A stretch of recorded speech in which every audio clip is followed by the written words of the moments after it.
मौलिक अधिकारों का, फंडामेंटल राइट्स का फर्स्ट पार्ट कर लिया था, इक्विलिटी से रिलेटेड था,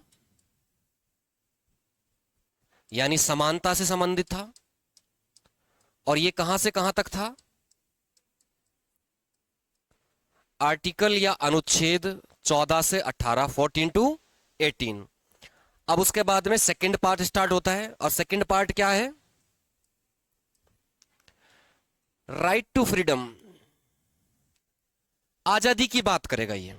अब हम जो आर्टिकल 19 से 22, 19 से लेकर 22 तक पढ़ेंगे, उनमें सिर्फ और सिर्फ, हाँ क्या है नीचे, 19 से लेकर 22 तक बात करेंगे किसके बारे में? सिर्फ और सिर्फ फ्रीडम के बारे में, आजादी के बारे में। सबसे पहले देखते हैं हम आर्टिकल 19। ये आपको समझ में आ गया तो समझिएगा फंडामेंटल राइट्स का, मौलिक अधिकारों का मैक्सिमम पार्ट समझ में आ गया। इसके कितने पार्ट आपको दिखाई दे रहे हैं? 3, 3, 6 और 7। जब हमने फंडामेंटल राइट्स स्टार्ट किया था तब हमने पढ़ा था कि उसके भी 7 पार्ट हैं। 7 पार्ट पढ़े थे, और हमने पढ़ा था कि उसका सिक्स्थ पार्ट शिफ्ट कर दिया गया है, जो किससे संबंधित था? राइट टू प्रॉपर्टी, संपत्ति का अधिकार था, और उसे खिसकाकर कहां शिफ्ट कर दिया था? आर्टिकल 300A या के, अनुच्छेद 300 के में शिफ्ट कर दिया था। कौन सा अमेंडमेंट था? 44वां संविधान संशोधन कब हुआ था? 1978 में। इसके द्वारा यहां शिफ्ट कर दिया था। तो कौन कौन सी चीज थी वो? राइट टू प्रॉपर्टी, संपत्ति का अधिकार। जो हमने सिक्स्थ पार्ट वहां से शिफ्ट करने की बात की थी, वो आर्टिकल था 31। कौन सा आर्टिकल था? 31। ऐसे ही 19 के 7 पार्ट हैं। 7 पार्ट में से सिक्स्थ पार्ट देखिए, 19(1)(f। अगर हिंदी में बात करूं तो ये क्या होगा? ये ख, ग, घ, ण, च और छ। तो अब हम बात करें तो क्या हुआ? 19(1) च या 19(1)(f, इसे भी डिलीट कर दिया गया, मतलब शिफ्ट कर दिया गया, और कहां दे जाया गया? 300A। यानी कि संपत्ति का जो अधिकार है, राइट टू प्रॉपर्टी है, वो हमारे फंडामेंटल राइट्स यानी हमारे मौलिक अधिकारों में 2 जगह था। 2 जगह था। पहली जगह कहां था? एक अनुच्छेद 31 आर्टिकल 31 में, और दूसरा कहां था? 19 में। 19 का पार्ट 1 का पार्ट F, हिंदी में बोलेंगे तो च, इन दोनों को शिफ्ट कर दिया गया। अब यहां समझिए, हम आर्टिकल 19 पढ़ रहे हैं। आर्टिकल 19 के पहला पार्ट, जो फर्स्ट पार्ट है, उसमें सारी फ्रीडम दे रखी हैं। ध्यान रखिएगा, हर में देखिए 19(1) है, 19(1) है, 19(1) है। अगर वहां 19(2) आ जाए तो अलर्ट हो जाना है, उसका मतलब ये राइट नहीं है, 19(2) में नहीं है। जितने भी राइट किस में है? 19(1) में।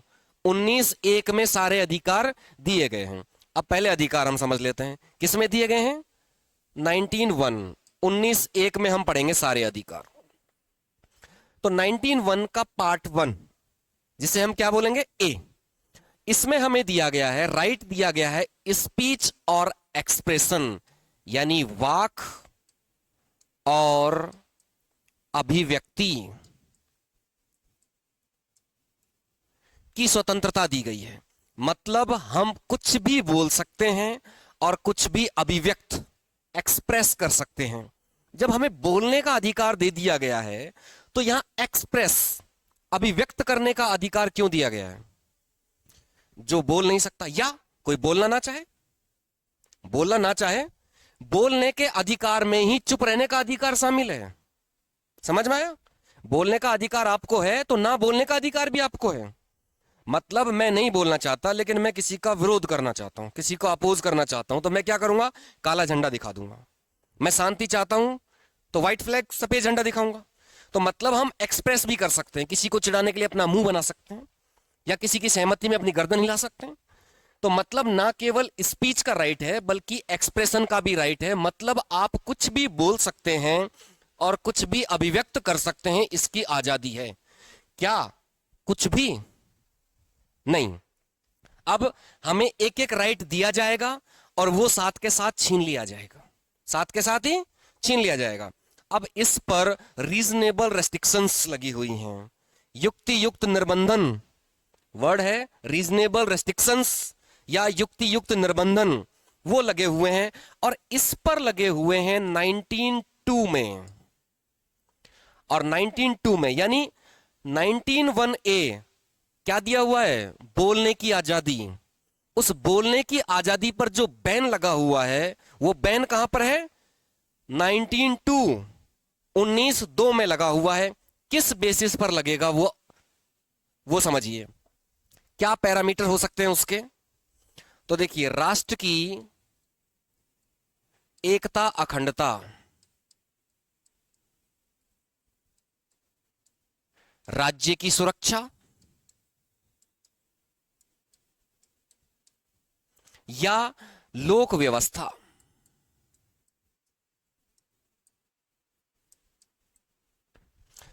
मतलब ध्यान सामने है ना, बिल्कुल बगल नहीं देखना है बस। राष्ट्र की एकता और अखंडता मतलब unity and integrity of the nation. राष्ट्र की एकता अखंडता पर अगर कोई उसके खिलाफ आप स्पीच दे रहे हो तो गवर्नमेंट बैन लगा सकती है। Second, security of the nation, राज्य की सुरक्षा अगर खतरे में पड़ जाए, आप बोलोगे कि नहीं हम तो राजस्थान है जो अलग हो रहा है, हम तो राजस्थान को अलग करके छोड़ेंगे, तो अब किसकी बात कर रहे हैं? वो नेशन की सिक्योरिटी खतरे में पड़ रही है, साथ के साथ यूनिटी और इंटेग्रिटी पर फर्क पड़ रहा है, तो बैन लगाया जा सकता है। पब्लिक ऑर्डर, लोक व्यवस्था मतलब मैं चौराहे पर खड़ा होकर ऐसा भड़काऊ भाषण दूं कि लोग एक दूसरे को मारने लग जाएं, तो अब क्या है? वो पब्लिक ऑर्डर को डिस्टर्ब कर रहा है वो। इसके साथ साथ इसमें, सिर्फ इसमें कुछ और चीजें भी जोड़ी गई हैं, जैसे कंटेम्प्ट ऑफ कोर्ट। आप न्यायपालिका की अवमानना या अपमान नहीं कर सकते हैं। बोलने की आजादी है लेकिन न्यायपालिका का अपमान नहीं कर सकते। तो आपने नेताओं को देखा होगा, जब भी वो बोलते हैं तो न्यायपालिका का अपमान नहीं करते हैं। राजस्थान में गहलोत ने बोल दिया था न्यायपालिका के बारे में कि यहाँ करप्शन है, तो उनको तुरंत लेटर आ गया था न्यायपालिका का। क्लियर है? तो मतलब आपको बोलने की आजादी है, एक्सप्रेस यानी अभिव्यक्त करने की आजादी है। कौन से आर्टिकल में है? 19(1)(a। क्लियर है? और उस पर बैन किस में है? 19(2) पर। अब हम सेकंड पर आते हैं, 19(1)(b यानी खे। जब हम बोलेंगे कहीं कहीं भी बोलेंगे हम, तो किस में बोलेंगे? असेंबली। बात हम समझने के लिए कर रहे हैं, ऐसा नहीं है कि अकेला नहीं बोल सकते। कोई असेंबली, तो मतलब हमें कोई असेंबली यानी सम्मेलन या कोई सभा बुलाने का राइट है। मतलब हम कोई भी सभा या सम्मेलन में भाग ले सकते हैं या सभा या सम्मेलन बुला सकते हैं, लेकिन वो कैसा होना चाहिए? पीसफुल होना चाहिए, शांति प्रिय होना चाहिए, साथ के साथ विदाउट आर्म्स, हथियारों रहित होना चाहिए। यानी बिना अस्त्र शस्त्र के आप किसी सभा या सम्मेलन का आयोजन कर सकते हैं। क्लियर है? वो राइट किस पर दिया है? 19(1)(b। अब इस पर बैन लगाया हुआ है। अब इस पर बैन किस में मिलेगा? 19(3). बैन के क्या क्या पैरामीटर्स हो सकते हैं, क्या क्या रीजन हो सकते हैं? वही integrity, unity of the nation, security of the nation और पब्लिक ऑर्डर, लोक व्यवस्था के आधार पर। मतलब आप ऐसा ऑर्गेनाइजेशन नहीं बना सकते जिससे देश की सुरक्षा खतरे में पड़ जाए। मैं बोलूं कि मैं आतंकवादी टेररिस्ट ऑर्गेनाइजेशन बना रहा हूं, तो अब मैं तो कहूं कि मुझे असेंबली करने का राइट है, लेकिन ऐसी असेंबली नहीं कर सकते। अब देखिए, जब असेंबली होती है तो जनरली क्या होगा? कोई ऑर्गेनाइजेशन बनेगा, कोई संगठन बनेगा। तो नेक्स्ट में 19(1)(c) में आपको फॉर्म बनाने का, कोई एसोसिएशन बनाने का आपको अधिकार है, कोई यूनियन, कोई संघ बनाने का आपको अधिकार है, कोई कोऑपरेटिव सोसाइटी, कोऑपरेटिव सोसाइटीज होती है ना, देखिए, जिनमें पैसा जमा कराते हैं मेंबर्स और किसी एक को लोन दे देते हैं, फिर बाद में हर महीने जमा कराते हैं, फिर दूसरे को लोन मिल जाता है, वो कोऑपरेटिव सोसाइटी होती हैं। तो आप कोई भी यूनियन, एसोसिएशन या कोऑपरेटिव सोसाइटी बना सकते हो, इसका आपको राइट है। क्लियर है? लेकिन अब वो कैसा नहीं होना चाहिए, इस पर बैन है। और वो बैन किस में है फिर? 1904 में। अब वो फिर इनके खिलाफ नहीं होना चाहिए। मतलब ऐसा कोई भी यूनियन या ऑर्गेनाइजेशन नहीं बना सकते जिससे देश की सुरक्षा खतरे में पड़ जाए, जिससे जनता की व्यवस्था खराब होने लगे। अब आप ऑर्गेनाइजेशन बना दो कि हमारा ऐसा ऑर्गेनाइजेशन है जो रात को 2 बजे डीजे बजाकर डांस करेगा। अब उससे क्या हो रहा है?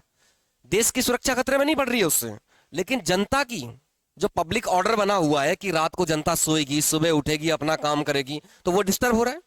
या कोई बोले कि हम तो सड़क पर ही डांस किया करेंगे सुबह खड़े होकर 9 बजे। अब 9 बजे पब्लिक का जाने का नंबर है, अपने अपने लोग काम के लिए निकलेंगे और वो रास्ता ब्लॉक करेंगे, तो वो भी क्या है? पब्लिक ऑर्डर डिस्टर्ब करना है। अब उसके बाद देखिए, इस सीक्वेंस को समझिए। कोई आदमी बोलेगा तो बोलेगा क्या करेगा? असेंबली करेगा।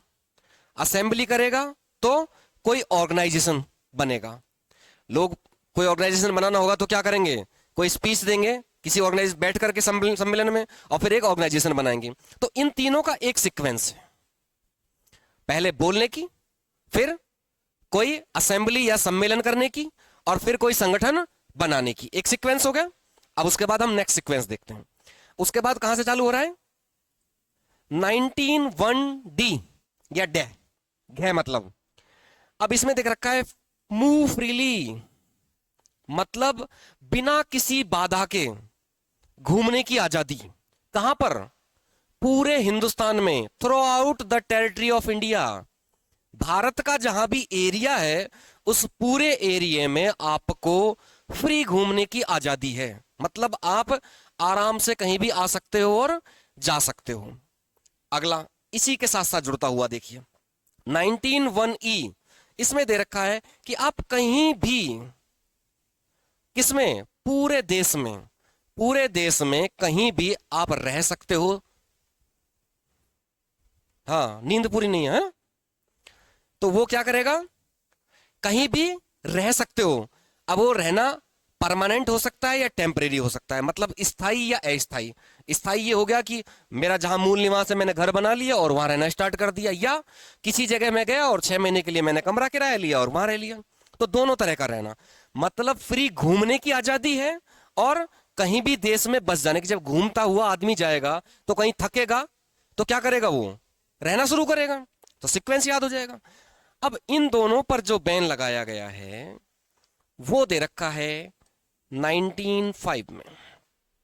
अभी तक दे रखा था एक एक पर बैन चल रहा था, अब यहां दोनों कुछ एक जैसे मिलते हुए हैं तो उन पर बैन एक जगह लगा हुआ है। अब यहां का रीजन ये नहीं होगा राष्ट्र की एकता अखंडता, यहां मेन होता है पब्लिक ऑर्डर, मतलब लोक व्यवस्था खराब नहीं होनी चाहिए, लोक व्यवस्था खराब नहीं होनी चाहिए। दूसरा खास बात यहां होती है कि जो शेड्यूल्ड ट्राइब हैं, आदिवासी जनजातियां हैं, उनको प्रोटेक्ट करने के लिए, उनकी हिफाजत करने के लिए इस पर बैन लगाया जाता है। तो मेन क्वेश्चन वहां से आता है। जैसे मैं आपको बताऊं कि अंडमान निकोबार में नॉर्थ सेंटिनल नाम से एक आइलैंड है, एक द्वीप है, उस पर सेंटिनल नाम की आदिवासी जनजाति शेड्यूल्ड ट्राइब रहती है।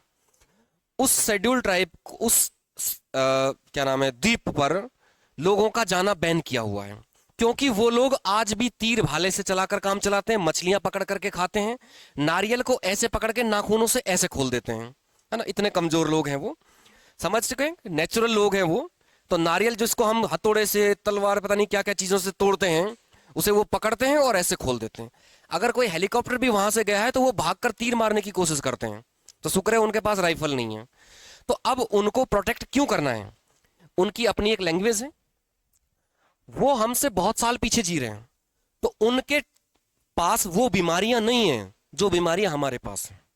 अगर हम उनके कांटेक्ट में आए तो हमारी बीमारियां उनके शिफ्ट हो जाएंगी, और उनके पास ट्रीटमेंट के लिए वैसे हॉस्पिटल नहीं है जैसे हमारे पास है। तो क्या होगा? वो पूरी कम्युनिटी खत्म हो जाएगी। तो उनको सेव करने के लिए वहां बैन लगा रखा है। अब यहां आपको दिया क्या है कि आप इंडिया में थ्रू आउट टेरिटरी देश के किसी भी भाग में कभी भी जा सकते हो और कहीं भी बस सकते हो, लेकिन आप वहां नहीं जा सकते, वहां बस नहीं सकते। किस लिए? क्योंकि उस शेड्यूल्ड ट्राइब को, उस आदिवासी जनजाति को क्या करना है? प्रोटेक्ट करना है, बचाना है। समझ में आया कि किस लिए बैन लगाया जा सकता है? अब आगे देखिए, जब आदमी कहीं रहना शुरू करता है तो वो वहां क्या करता है? प्रॉपर्टी परचेज करता है। तो प्रॉपर्टी परचेज करने का जो अधिकार था वो खत्म हो गया। अब खत्म हो गया यहां से। अब क्या बचा लास्ट में?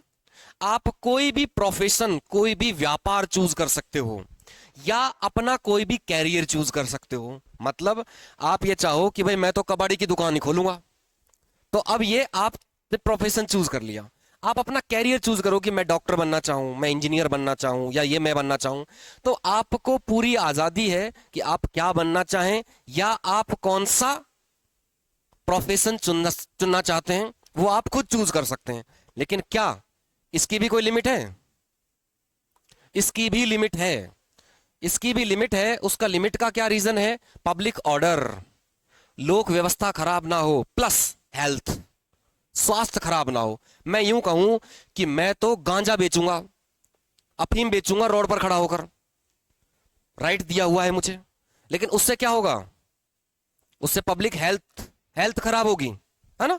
तो वो मुझे राइट नहीं है। उसके लिए फिर गवर्नमेंट से लाइसेंस लेना पड़ेगा, उसकी एक लिमिट है, इतने दायरे में आपको देना है। मैं बोलूं कि मैं तो कल से वो राइफल बना बना कर, देसी कट्टे बना बना कर बेचूंगा, मुझे तो प्रोफेशन चूज करना है, लेकिन वो राइट नहीं है, क्योंकि उससे क्या होगा? हेल्थ के साथ साथ पब्लिक ऑर्डर डिस्टर्ब हो सकता है।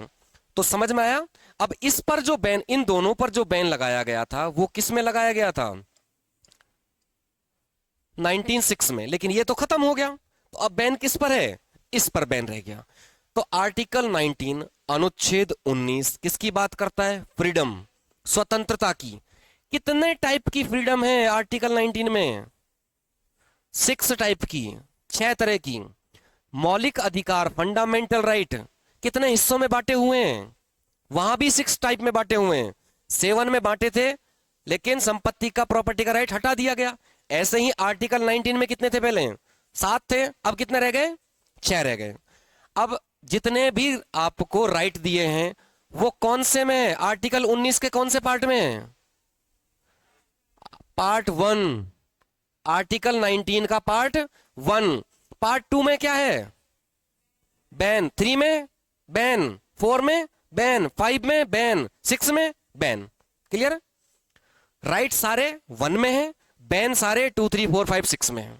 यहां हमको सीक्वेंस याद रखना है। पहले आदमी को बोलने की आजादी, बोलेगा तो वो कहीं असेंबली करेगा, यानी सम्मेलन बनाए, सॉरी क्या बोलेगा वो, क्या करना बोलते हैं इसको, असेंबली को? सभा। सभा आयोजित करेगा, लेकिन सभा कैसी होनी चाहिए? पीसफुली, शांतिपूर्ण होनी चाहिए, विदाउट वेपन, कोई हथियार नहीं होना चाहिए। लाठी अलाउ है ना, लाठी हथियार में काउंट नहीं होती। अब उसके बाद में वो क्या करेगा? कोई ऑर्गेनाइजेशन बनाएगा, कोई यूनियन बनाएगा, मतलब कोई संघ बनाएगा। याद रखिएगा, संघ के साथ साथ, यूनियन के साथ साथ उसमें कोऑपरेटिव सोसाइटी भी जोड़ दिया गया है। हम आगे पढ़ेंगे 97th कॉन्स्टिट्यूशनल अमेंडमेंट एक्ट, 97वां संविधान संशोधन, उसमें ये जोड़ दिया गया था। क्लियर है? अब उसके बाद में ये 3 पार्ट, 3 एक जैसे हैं। अब उसके बाद चालू होता है फोर्थ में क्या आएगा? फोर्थ का मतलब है डी, यहां का फोर्थ। उसके बाद क्या है? कहीं भी घूमने की आजादी। बाद में घूमते घूमते क्या करेगा? वो थकेगा तो कहीं भी निवास करेगा, और निवास करेगा, कहीं भी रहेगा, तो क्या भूखा मरेगा? कोई बिजनेस करेगा या कोई कैरियर चूज करेगा। तो इन तीनों का एक सीक्वेंस है, याद रह जाएगा सीक्वेंस। बोलेगा, असेंबली करेगा, और उसके बाद कोई ऑर्गेनाइजेशन बनाएगा। पड़ोसी जगह दीजिए, सोना नहीं है बेटा बस, है ना। उसके बाद में वो बोलेगा, सॉरी, उसके बाद में वो कहीं भी घूमेगा, कहीं वो निवास करेगा, रेजिडेंट करेगा, और उसके बाद में वो कोई ना कोई बिजनेस करेगा या प्रोफेशन चूज करेगा। ये सीक्वेंस याद हो गया। आर्टिकल 19 अनुच्छेद 19 में कोई कमी है या कुछ समझ में ना आया हो तो बताइए।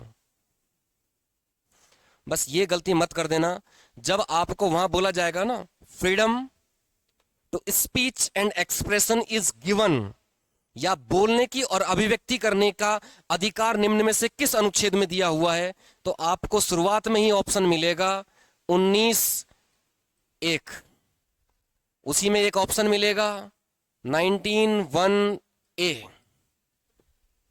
और आपका दिमाग यहां ए तक नहीं पहुंचेगा, आप सबसे पहले टिकी से मारोगे, तो बस वहां वो गलती से बचना है। 1 में नहीं है, 1(a) में है। क्लियर है? लिखिए, सबसे पहले लिखिए part second, right to freedom या स्वतंत्रता का अधिकार। स्वतंत्रता का अधिकार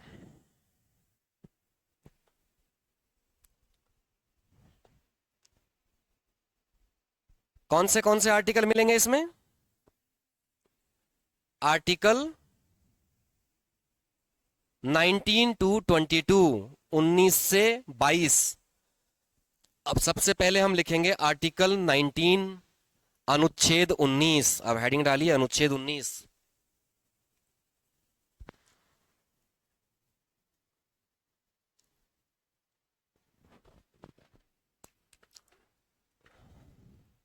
अनुच्छेद 19 किसकी बात करता है? Freedom, right to freedom. लिखिए स्वतंत्रता का अधिकार, स्वतंत्रता का अधिकार, डैश करके लिखिए first point. There were 7 types of the freedom, there were 7 types of the freedom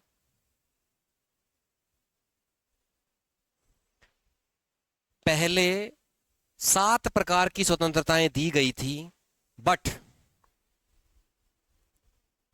after 44th constitutional amendment act, after 44th constitutional amendment act, amendment act of 1978, these are 6। लेकिन 44वें संविधान संशोधन अधिनियम 1978 के बाद ये 6 रह गई हैं। कितनी रह गई हैं? 6। नेक्स्ट पॉइंट लिखिए, all the freedoms are given in the part 1 of article 19। 44वें संविधान संशोधन अधिनियम 1978 के बाद 6 रह गई हैं। स्वतंत्रताएं कितनी रह गई हैं? 6। इंग्लिश में लिख दिया, all the freedoms are given in the part 1 of article 19। Hindi में लिखिए, सभी प्रकार की स्वतंत्रताएं अनुच्छेद 19 के भाग 1 में दी गई हैं।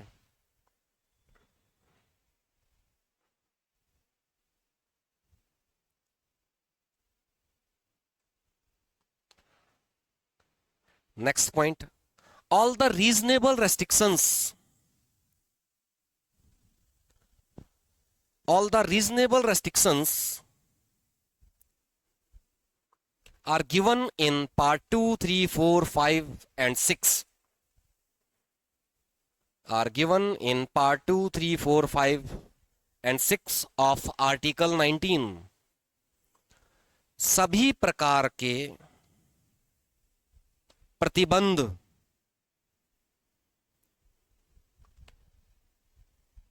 अनुच्छेद 19 के भाग 2, 3, 4, 5, 6 में दिए गए हैं। फर्स्ट, अब सबसे पहले स्टार्ट करते हैं हम इससे लिखना, तो डालिए सबसे पहले आर्टिकल अनुच्छेद 19(1) कै 19(1)(a),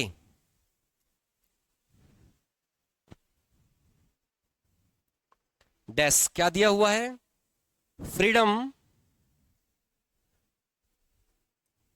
to speech and expression, या freedom of speech and expression, वाक तथा अभिव्यक्ति की स्वतंत्रता, वाक तथा अभिव्यक्ति की स्वतंत्रता। अब यहां डिटेल दिखाने की कोई नीड है? बोलने की आजादी है और एक्सप्रेस करने की आजादी है। अब लिखिए रीजनेबल रेस्ट्रिक्शंस अपवाद या प्रतिबंध, अपवाद या प्रतिबंध किसमें दिया गया है इसका? 19(2). लिखिए एक्सेप्शन या sorry reasonable restrictions is given in article 19(2). प्रतिबंध अनुच्छेद 19(2) में लगाया गया है।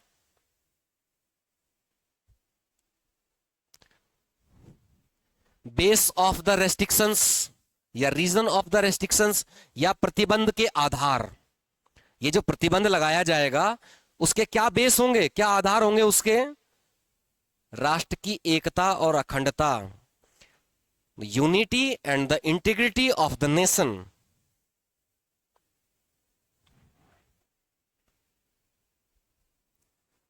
दूसरा बेस क्या रहेगा इसका? राष्ट्र की सुरक्षा, the security of the nation या सिक्योरिटी ऑफ द नेशन, राष्ट्र की सुरक्षा या राज्य की सुरक्षा। थर्ड क्या रहेगा?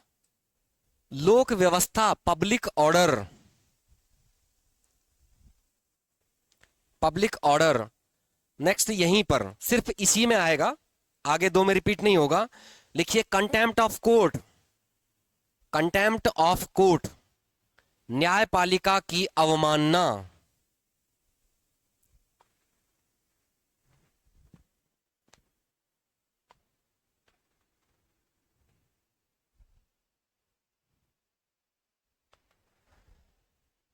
अब फर्स्ट हमें समझ में आ गया, एक्सेप्शन उसका समझ लिया कहां अपवाद है। अब सेकंड 19(1)(b) 19(1) ख क्या दिया हुआ है इसमें? असेंबली, यानी अब हर वर्ड में फ्रीडम आएगा, freedom of, freedom to, freedom of, clear है? असेंबली, कैसी assembly? Peaceful without arms, Hindi में लिखिए अस्त्र शस्त्रहीन या बिना अस्त्र शस्त्र के शांतिपूर्ण सम्मेलन करने की स्वतंत्रता, शांतिपूर्ण सम्मेलन करने की स्वतंत्रता।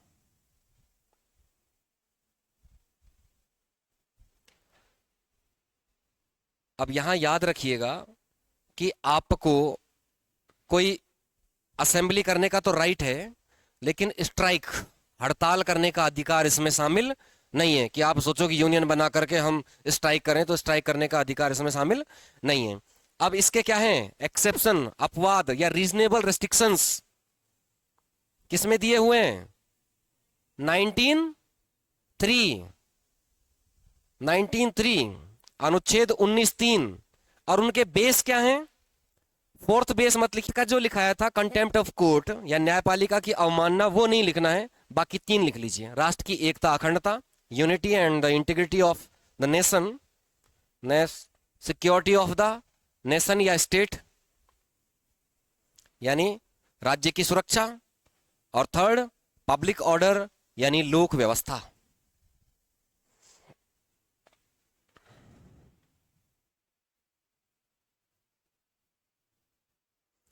नेक्स्ट अब क्या आएगा? 19(1)(c) 19(1) ग, इसमें क्या है राइट है आपको?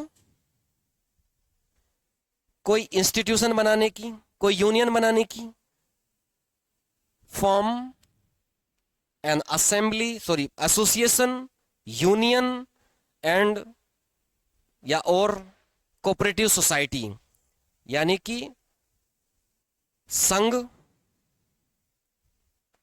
Cooperative society. कोऑपरेटिव सोसाइटी को क्या बोलते हैं हिंदी में? सहकारी समिति, सहकारी समिति बनाने का अधिकार।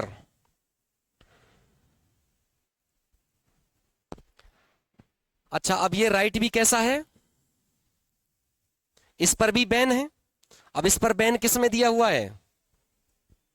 19(4) तो लिख लिए वही एक्सेप्शन या अपवाद 19(4), और 19(4) का बेस भी क्या रहेगा? यही सेम रहेंगे तीनों।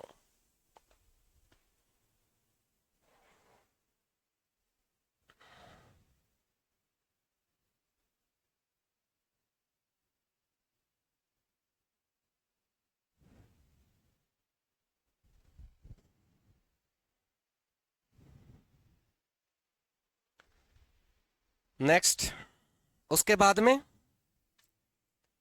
19(1)(d) या 19(1)(घ)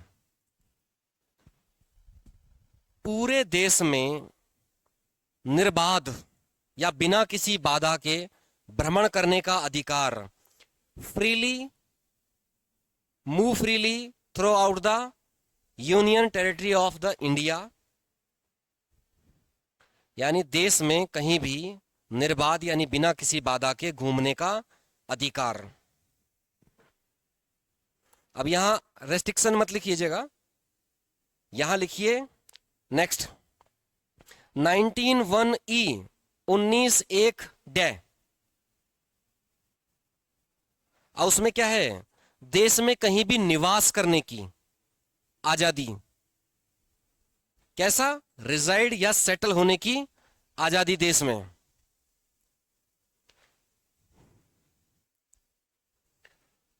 अब इन दोनों से एक एरो लगाइए रीजनेबल रेस्ट्रिक्शंस के लिए, प्रतिबंध के लिए, और वो प्रतिबंध किसमें दिए हुए हैं, 19(5) 19(5) में, अनुच्छेद 19(5) में दोनों पर प्रतिबंध दिया गया है।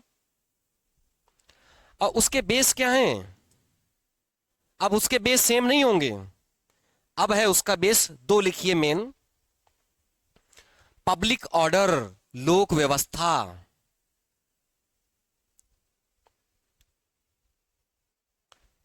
Second for the safety of scheduled tribes या आदिवासी जनजातियों की सुरक्षा के लिए।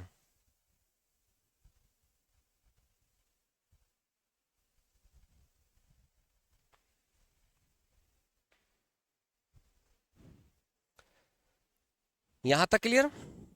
अब 19(1)(f) 19(1)(च 19(1)(च डैश करके लिखिए, इसमें क्या था, इसमें राइट टू प्रॉपर्टी, संपत्ति का अधिकार, संपत्ति का अधिकार। अब यहां डैश करके लिखिए, by 44th constitutional amendment act of 1978, 44वें संविधान संशोधन अधिनियम 1978 के द्वारा it was shifted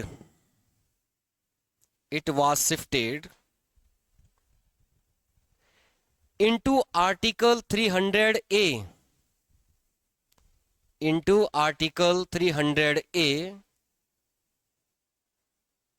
of Part 12 अब पार्ट 12 किसका है, आर्टिकल 300 का है क्या। सेंटेंस का मीनिंग आपको क्लियर हो रहा है या नहीं हो रहा है। पार्ट 12 क्या है, पार्ट 12 कॉन्स्टिट्यूशन का है, लिखिए पार्ट 12 ऑफ इंडियन कॉन्स्टिट्यूशन। देखिए इंडियन कॉन्स्टिट्यूशन में कितने पार्ट हैं, 25। उन 25 में 12 पार्ट जो है, 12वां भाग, उसमें है ये आर्टिकल। तो कई बार एग्जाम में आर्टिकल ना पूछ करके ये पूछ लेता है कि कौन से पार्ट में, तो पार्ट कौन सा, 12। हिंदी में लिखिए 44वें संविधान संशोधन अधिनियम 1978 के द्वारा इसे संविधान के भाग 12 के अनुच्छेद 300 के में स्थानांतरित कर दिया गया।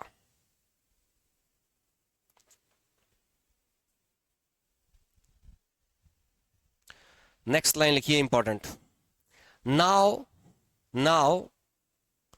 The right to property is a legal right, not fundamental right। अब संपत्ति का अधिकार कानूनी अधिकार है, ना कि मौलिक अधिकार। कानूनी अधिकार है, ना कि मौलिक अधिकार। क्या फर्क आ गया, क्या मतलब है लीगल राइट में? हाँ, लीगल राइट का मतलब है अगर आपका राइट कोई छीनता है, कोई वायलेशन करता है, तो आप पहले लोअर कोर्ट में जाओगे, फिर हायर कोर्ट में, फिर हायर कोर्ट में। लेकिन अगर आपके फंडामेंटल राइट, मौलिक अधिकारों को कोई छीनता है, तो आप सीधा सुप्रीम कोर्ट जा सकते हो। आपको चेन फॉलो करने की जरूरत नहीं है, मतलब स्टेप चढ़ने की जरूरत नहीं है, आप डायरेक्ट टॉप पर जा सकते हो। अब उसके बाद लिखिए 19(1)(g), 19(1)(j। अच्छा, हिंदी मीडियम के स्टूडेंट याद रखिए, वो यहां 19(1) और क्या क्या क्या लिख रहे होंगे, वो ABCD भी लिख लीजिएगा। कई बार ये नहीं पूछता है, वो इंग्लिश में ही देता है और F दे देगा। तो जहां आप लोगों ने क्या क्या क्या लिखा है, वहां ABCD लिख लीजिएगा आराम से, है ना। अब लिखिए आर्टिकल 19(1)(g), यानी 6 के बाद क्या आ गया, 6।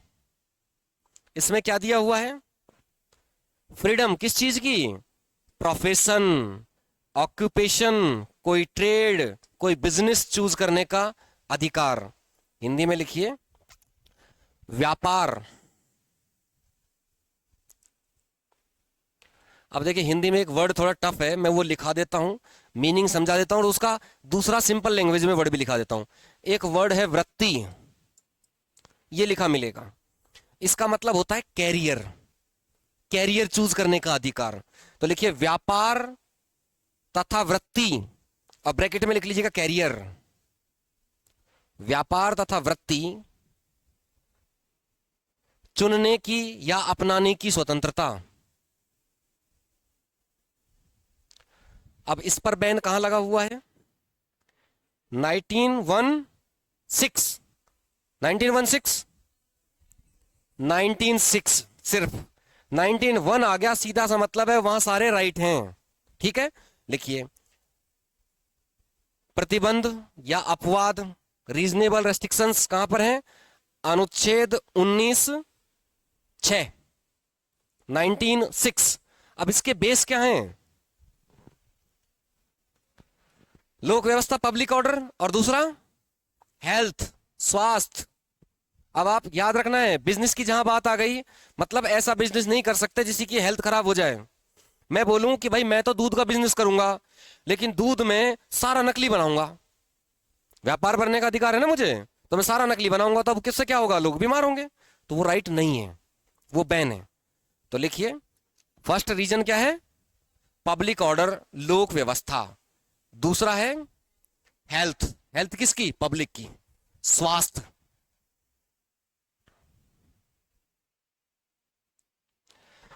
अब देखिए यहां क्या चीज, हाँ पब्लिक स्वास्थ्य, लोक स्वास्थ्य, है ना। लेकिन एक्चुअल में स्वास्थ्य है जो इंडिविजुअल होता है, व्यक्तिगत मामला होता है, सबका सामूहिक नहीं होता है कि एक जग रहा है तो सभी नहीं है जरूरी कि जागें, है ना। किसी किसी की आंखें घूमती रहती हैं, है ना। अब देखिए यहां से कुछ क्वेश्चन और आते हैं, और बहुत इंपॉर्टेंट क्वेश्चन होते हैं। पहला क्वेश्चन आता है कि प्रेस, मीडिया, मीडिया को राइट कहां पर है।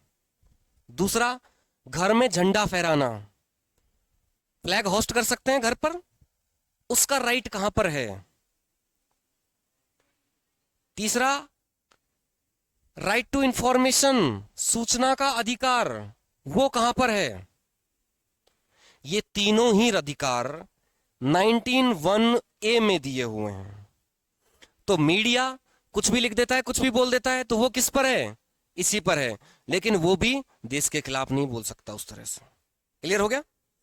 घर पर झंडा फहराने का अधिकार सब इंडियंस को मिला हुआ है, आप अपने घर पर झंडा होस्ट कर सकते हैं। पहले बाउंडेशन थी कि रिट्रीट और रिवोली होती है, मतलब शाम को झंडा उतरेगा और सुबह फहराएगा, रात में सूर्यास्त और सूर्योदय, सनसेट और सनराइज के बीच में फ्लैग होस्ट नहीं हो सकता। लेकिन अब वो रेस्ट्रिक्शन हटा दी, क्योंकि आम आदमी ऐसा नहीं कर सकता पर डे, डिफेंस में ऐसा होता है ना।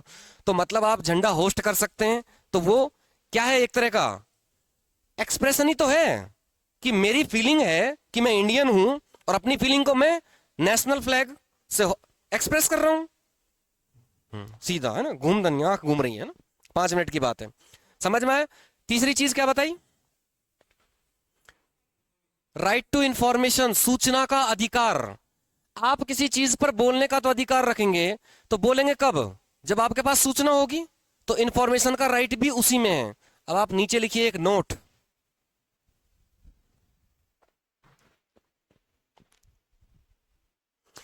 Freedom of media. मीडिया को हिंदी में क्या बोलेंगे? मीडिया ही लिख लीजिए। प्रेस, प्रेस, हाँ, प्रेस। प्रेस की स्वतंत्रता, कोमा, राइट टू इंफॉर्मेशन, सूचना का अधिकार, comma, freedom to host the national flag, राष्ट्रीय ध्वज फहराने की स्वतंत्रता। कहां पर? घर पर, ब्रैकेट में लिख लीजिएगा, एट होम, एट सोप, घर पर, दुकान पर, बिजनेस पर। ऐसा नहीं है कि आप जाकर बोलो कि नहीं 26 जनवरी का झंडा तो मैं ही फहराऊंगा। हाँ, वो नहीं है। मतलब आप अपने घर पर, अपनी दुकान पर, अपने शॉप पर झंडा फहरा सकते हैं। तो ये फ्रीडम किसमें दी गई है? These freedoms are given in article 19(1)(a।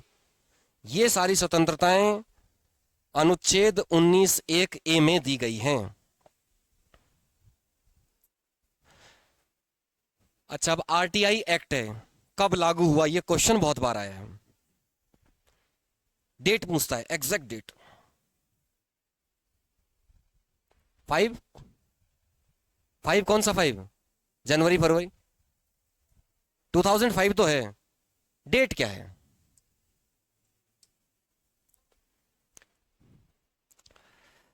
Gandhi ji का जन्म 2 अक्टूबर को होता है।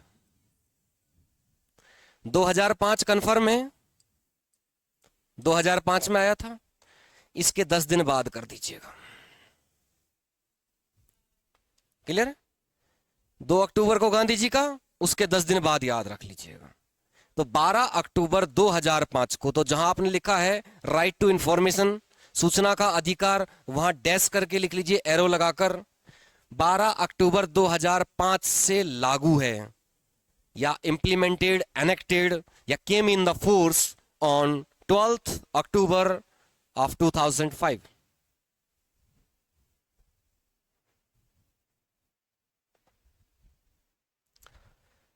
यहां तक आपको क्लियर हो गया? आगे बढ़े। सबसे बड़ा समझाने का यही था। अब सिंपल सा है, वो समझिए। आर्टिकल 20 फिर किसकी बात करेगा? फ्रीडम की, आजादी की बात करेगा। अब फ्रीडम की में ये बात करता है कि इंसान को बारे में अगर उसको गिरफ्तार या किसी अपराध में दोष सिद्ध करना है, मतलब किसी क्राइम में उसको विक्टिम बनाया गया, सॉरी क्या बोलेंगे उसे, विक्टिम का अपोजिट क्या बोलेंगे? कल्प्रिट, दोषी ठहराया गया। अगर उसे दोषी ठहराया गया है तो भी उसके राइट हैं। मतलब किसी ने कोई क्राइम कर दिया तो भी उसे गिरफ्तार कर लिया तो भी उसके कुछ राइट हैं, उसे तब भी कुछ फ्रीडम मिली हुई है। वो फ्रीडम क्या है वो समझिए। एक्स पोस्ट फैक्टो लेजिस्लेशन, यानी कि कार्योत्तर विधियों से संरक्षण। इसका मतलब समझिए,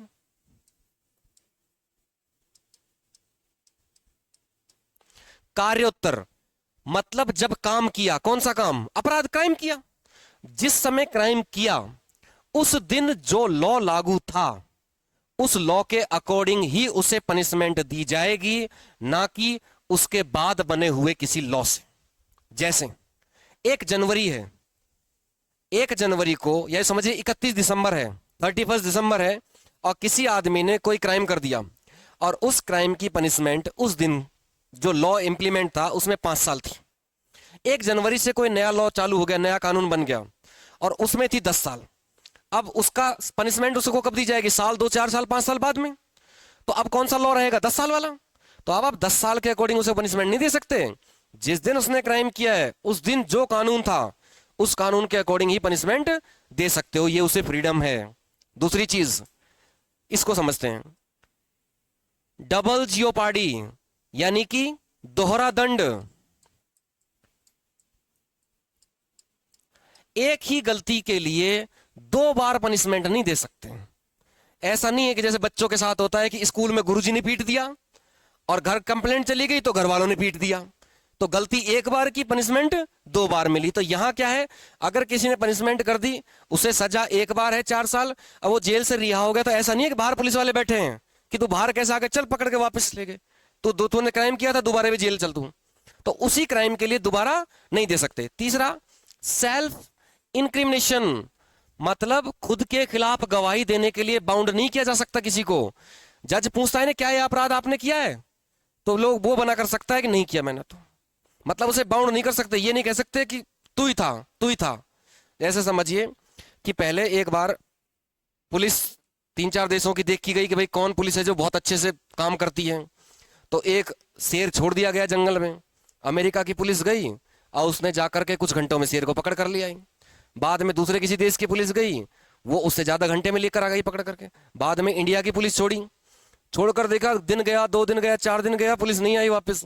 बोलो शेर छोड़ो, पुलिस को ढूंढने चलो। पुलिस को ढूंढने गए तो एक गधा पेड़ पर लटका रखा था और उसे डंडा मार रहे थे। बोल शेर तू ही था, थाना थाना थाना, और वो थाना के चक्कर में थाना बन गया पुलिस स्टेशन।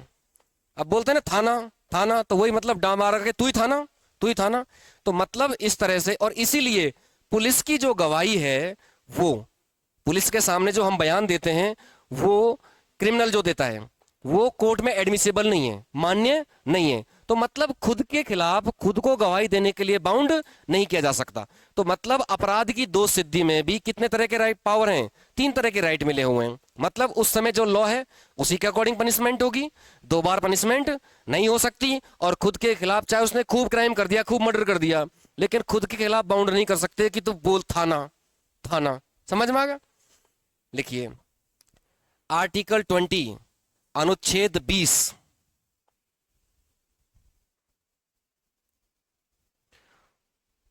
फ्रीडम, किससे रिलेटेड फ्रीडम है?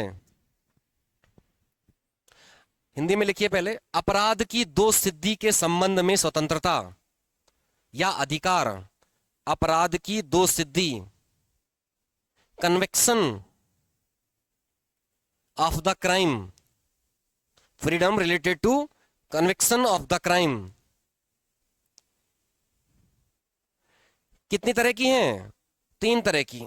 लिखिए, ऐसे एरो लगाकर लिख लीजिए, सिंपल सा लिख देते हैं। सबसे पहले एक्स पोस्ट फैक्टो, अपराध की दोष सिद्धि के संबंध में संरक्षण या अधिकार या स्वतंत्रता। बुला लीजिए। पहले लिखिए, हिंदी में लिखिए, कार्योत्तर विधियों से संरक्षण, यहां एरो लगाकर लिख दीजिए, जिस दिन अपराध उसी दिन जो कानून चालू है उसके अनुसार दंडित। मतलब a criminal can be convicted या can be punished by the law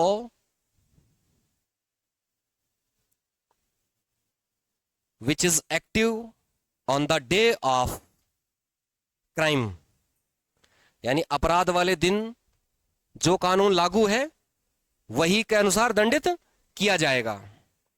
second, double jeopardy, दोहरा दंड,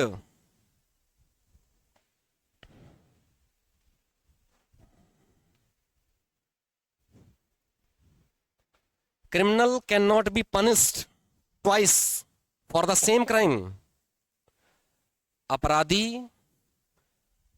एक ही अपराध के लिए 2 बार दंडित नहीं किया जा सकता।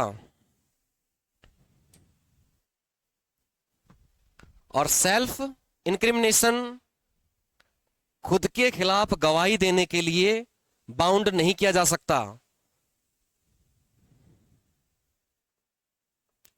खुद के खिलाफ गवाही देने के लिए बाउंड नहीं किया जा सकता।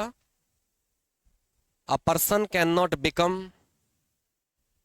विक्टिम अगेंस्ट आई विटनेस या विटनेस अगेंस्ट हिमसेल्फ।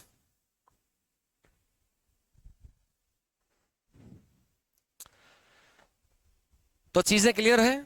आर्टिकल 19 अनुच्छेद 19 में 6 थे, और यहां पर पॉइंट हमें याद रखने कितने पॉइंट हैं? 3 पॉइंट हैं। डबल पनिशमेंट नहीं, जिस दिन क्राइम उस दिन लॉ के अकॉर्डिंग खुद के खिलाफ विटनेस नहीं बन सकता, खुद के खिलाफ गवाही नहीं दे सकता है। ठीक है, आज के लिए इतना ही।